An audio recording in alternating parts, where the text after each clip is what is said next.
അറിയോ, ഞാൻ അവർ രക്ഷിച്ചതാണ്. ശരിക്കും ബാക്കിൽ പോലീസൊന്നുമില്ല.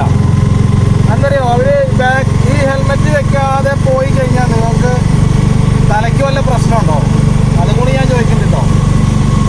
അപ്പോൾ നിങ്ങൾ ഹെൽമെറ്റ് വെച്ചിട്ട് പോവുക, അതല്ലേ നിങ്ങൾക്ക് ഏറ്റവും സേഫ്റ്റി ആയിട്ടുള്ള ഡ്രൈവിങ്.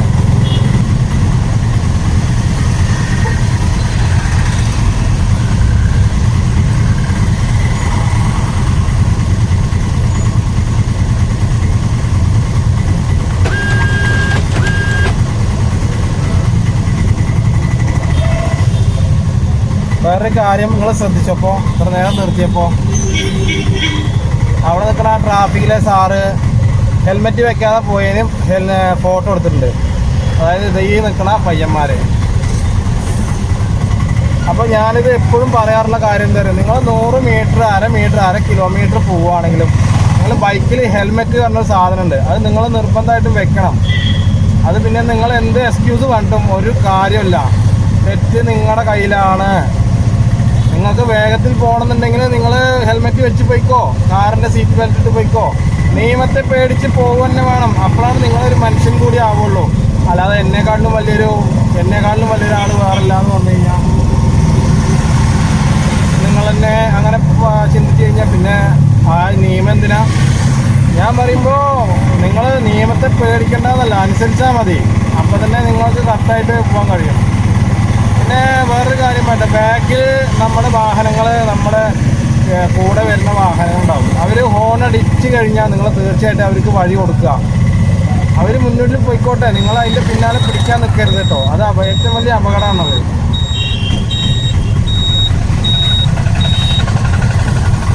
ഡീസൽ അടിച്ചിട്ട് 270 രൂപയ്ക്ക് ഡീസൽ അടിച്ചു കേട്ടോ. ഇന്നിപ്പോൾ ഓണത്തിൻ്റെയും നബിദിനത്തിൻ്റെയൊക്കെ തിരക്ക് കഴിഞ്ഞുകൊണ്ട് കാര്യമായിട്ട് ഓട്ടമില്ല. ഇവിടെ ടൗണിൽ കാര്യമായിട്ട് വാഹനങ്ങളുമില്ല, ജനങ്ങളുമില്ല. അത്യാവശ്യങ്ങൾക്ക് വേണ്ടി മാത്രം. ഇപ്പോൾ എല്ലാതും അത്യാവശ്യമാണല്ലോ, അനാവശ്യമായിട്ടൊന്നും ചെയ്യണില്ലല്ലോ ആരും.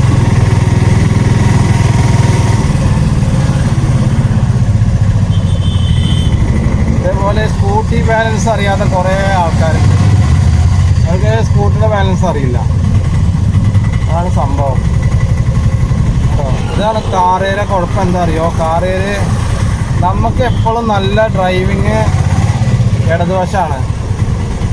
ഇടതുവശത്ത് കൂടെ പോയി കഴിഞ്ഞാൽ നമുക്ക് സുഖമായിട്ട് ഡ്രൈവ് ചെയ്യാം. അത് നിങ്ങളെപ്പോഴും ചിന്തിക്കേണ്ട കാര്യമാണ് കേട്ടോ.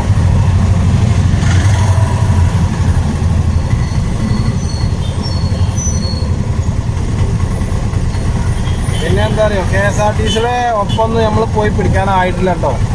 അല്ലെ പിന്നെ നിങ്ങൾക്ക് വല്ല അത്ഭുത ശക്തികളും അറിയണം. KSRTC എന്നല്ല കേട്ടോ, നിങ്ങൾ വാശിയും കൊണ്ട് നിങ്ങൾ ഒരിക്കലും റോഡിലേക്ക് വണ്ടിയായിട്ട് ഇറങ്ങരുത്. അത് വലിയ ഡേഞ്ചറാണ്. കാരണം ഇവിടുന്ന് നിങ്ങൾ രക്ഷപ്പെടും, പക്ഷെ അപ്പുറത്ത് പോയി കഴിഞ്ഞിട്ടുണ്ടെങ്കിൽ നിങ്ങൾ എന്തെങ്കിലും രീതിയിൽ നിങ്ങളെ തന്നെ ദൈവം പറ്റിക്കും, ചതിക്കും. അപ്പോൾ നിങ്ങളെപ്പോഴും വാഹനം ഓടിക്കുമ്പോൾ ശ്രദ്ധിച്ചിട്ട് വാഹനം ഓടിക്കണം എന്ന് ഞാൻ പറഞ്ഞിട്ടുണ്ട്. ഇനി ഞാൻ പറയും. പിന്നെ വേറൊരു കാര്യമുണ്ട്, പിന്നെ നമ്മുടെ ചൂരൽമലയിൽ അവിടുത്തെ കണക്ക് ഇതുപോലെ എമർജൻസി ആയിട്ട് പോകണമെന്നുണ്ടെങ്കിൽ നിങ്ങൾ ഹെഡ്ലൈറ്റ് ഇടുക, ഹോൺ മുറക്കി പോവുക. അപ്പോഴാണ് മറ്റുള്ളവർ എമർജൻസി വാഹനമായിട്ട് അംഗീകരിക്കുള്ളൂ. പ്രത്യേകിച്ച് ഈ കാറിൽ ഡ്രൈവ് ചെയ്യുന്നവരൊന്നും അംഗീകരിക്കില്ല കേട്ടോ. കാരണം എന്താ, അവർ കുറ്റം കാര്യമില്ല. അവരാ 2-4 ഗ്ലാസ് കൊണ്ട് പൊക്കി കഴിഞ്ഞ് AC ഇട്ട് ചിലപ്പോൾ പാട്ട് വിട്ട് കഴിഞ്ഞാൽ പുറത്തുള്ളത് നടക്കണമൊന്നും അറിയില്ല. അതാണ് ശരിക്കും സംഭവിക്കുന്നത്. പിന്നെ അവർക്ക് ഫൈന് വരുമ്പോഴാണ് അവർക്ക് അത് അറിയാൻ, പിന്നീട് കുറ്റബോധമാണ് എന്നുള്ളത്. എല്ലാ കാർ ഡ്രൈവേഴ്സിനും ഇല്ല, നല്ല കാർ ഡ്രൈവേഴ്സുമാരുണ്ട്.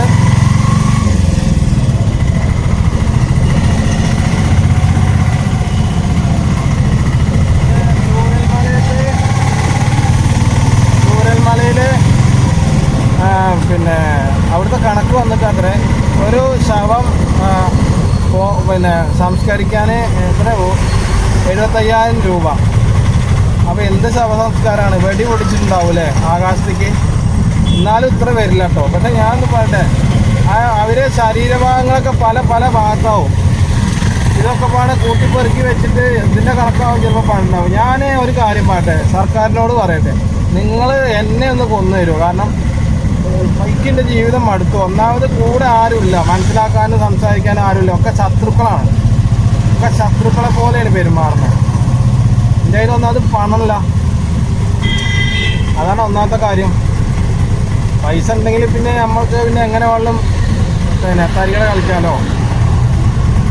പണമില്ലാത്തവൻ പിണന്നാ പറഞ്ഞേ.